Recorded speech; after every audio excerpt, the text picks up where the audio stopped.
Hello, everyone, and welcome back to Wondergoal, the soccer betting podcast from the Action Network. My name is Michael Leboff, and joining me for this, our first of two group stage round three previews for Copa America is BJ Cunningham. We're going to do a second episode where we record Sunday night to cover, the USA group and the Brazil group. But for now, we will do Group A and B, and we'll start with Argentina and Peru. Argentina is minus 200 to win this match on the three-way line at Bet365, who are our proud sponsors. Peru coming back at 6-1, and the draw here is plus 310. We're both on the same page here. I think that this is a win-to-nil kind of game, a Argentina in a shutout, PJ, at even money. Yeah, so technically Argentina has already, well, not, I guess they've already won the group because they have the tiebreaker against Canada. So you could say that this match means absolutely nothing to them. Um, so yeah, I like Argentina more in a shutout. They don't really concede a lot of goals. I mentioned in the last podcast that they have conceded 6.6 expected goals in the last 14. Well, now it's 6.7 in the last 15. They conceded a zero point 0.1 expected goals against Chile. They didn't have a shot until the second half. And the same thing's going to happen here with Peru. Peru has been okay. Like they've been, there's been a long, long stretch of matches for Peru where they just have failed to create even one expected goal. And to think that they're actually going to do it here against Argentina, I think is a bit naive. So, Argentina did only win 1-0. They created close to way over 3 expected goals. So instead of taking them on the spread, I would just rather bet them to win in a shutout with how good they are defensively, with how good they are at controlling matches. So it's a tough spot for Peru. They have to go for it. They have no Yep. choice. So you may see a lot of fouls, them trying to just get set pieces and hope for the best. But yeah, even though Peru has to go for it, in Argentina, I think at this point, after what we've watched the Euros, I think Argentina is the best team in the world at controlling matches. So I think they control this one from start to finish and win it nil at even money. It's been a bizarre group. Chile and Peru are both still alive, despite the fact that they haven't scored yet, but they also have only allowed one goal. Yeah. So it's crazy. Then you got Argentina, who hasn't allowed a goal. They've scored three, and Canada's got three total goals in their matches, one for, two against. It's all crazy. Let's talk about what is essentially a decider between Canada and Chile to see who goes through. Canada is plus 270 on the three-way line. They need a point essentially to get through. Well, Chile has to win to finish above Canada. They are plus 105. The draw is plus 230. I like Canada here. I think the plus Mhm. 270 on the money line is good. I still think this team is just being underrated in this tournament. They are now 65 to 1 to win it all. Is what I see. I think, if you can find a better number out there, go for it. I still think that's interesting. They've it's obviously going to slash if they lose this match, and I shouldn't say that because obviously they're gonna, if they don't go through, it'll get a lot longer. But yeah, they need to win this match or get a point out of this match to give that bet any legs. But with what we've seen out of the other group, the corresponding group, I'm not afraid of any team in Group B for Canada in a knockout match. So I still like Canada at a big price to win this tournament. So any way you want to bet Canada here, BJ, I think is the right way to go. Yeah, I like them plus a half just because of the situation that we're in, right? Draw gets them through. They have the tiebreaker over Peru. So, we've seen what's at least interesting to say the least is that, Canada's match against Peru, they obviously got a red card in the second half and they created a bunch of chances after that. They only took one shot in the first half, but that shot was of value. And they are a team that can beat you in transition. And the thing about Chile, as you saw against Argentina, uh, they are incredibly open, especially when they get in those transition moments. So with the Jesse Marsh team, having the attackers that they have, like it creates a very dangerous proposition for Chile, who still, I mean, you can't really take anything away from the Argentina match and apply it here against Canada. But if you go back to the match against Peru, they were incredibly inefficient in the final third, which is something that I said coming into this tournament. And it's probably going to hold true here. Like they can get in the ball in the final third, but once they get there, it just kind of settles for some type of shot from outside the box or some type of low quality chance.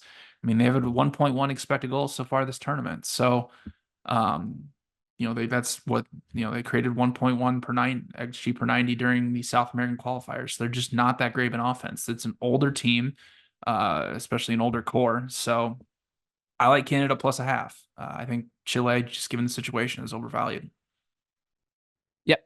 Yeah, couldn't agree more. We're not going to do like best bets or underdogs for this because we're only doing 4 matches, but I think I would make Canada money line my favorite bet of these four. So, um, that's Saturday. That's an 8 p.m. kickoff time. So is the Argentina Peru. These will all kick off simultaneously to avoid any chicanery.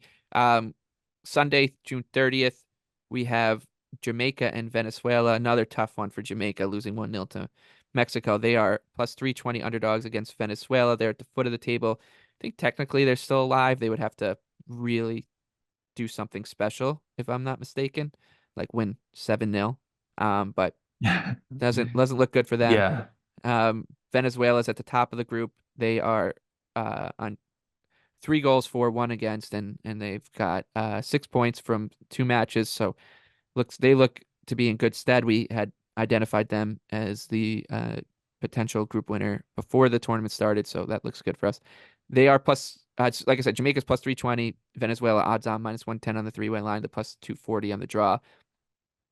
Maybe a shred of value with Jamaica on the money line, but I don't know, man. It's just uh, Yeah. I'm not gonna get too excited about this one.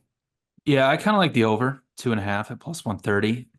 So obviously the situation for Jamaica is they have, I think they actually technically might be actually eliminated, or if they're not, they have to completely go for it.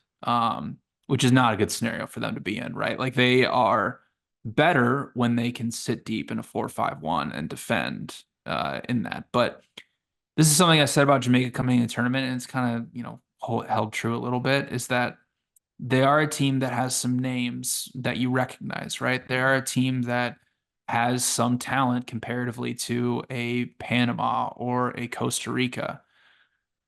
But since September of 2021, they're allowing close to 2 expected goals per 90 minutes. They conceded 2.3 expected goals to Ecuador. And what it comes down to is when you get them in a negative game state, they don't know what to do, or at least they're not very good in terms of being this like high pressing type team.